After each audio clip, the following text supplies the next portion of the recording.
মধ্যপ্রাচ্যে চলমান সংকটের পরিপ্রেক্ষিতে বিশ্ববাজারে জ্বালানি তেলের সংকট ও দাম বৃদ্ধি পাওয়ায় অবৈধভাবে জ্বালানি তেল মজুত প্রতিরোধ এবং নিরবিচ্ছিন্ন সরবরাহ নিশ্চিতে বিজিবি সদর দপ্তরের দিক নির্দেশনায় দেশের বিভিন্ন ফুয়েল ডিপোতে বিজিবি মোতায়েন করা হয়েছে।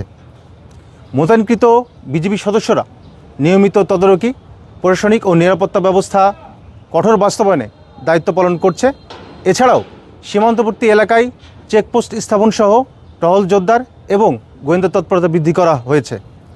সীমান্তবর্তী আইসিপি ও এলসিপিগুলোতে নজরদারি বৃদ্ধির পাশাপাশি আমদানি রপ্তানিতে ব্যবহৃত ট্রাক, লরিসহ বিভিন্ন যানবাহনে নিয়মিতভাবে তল্লাশি করা হচ্ছে।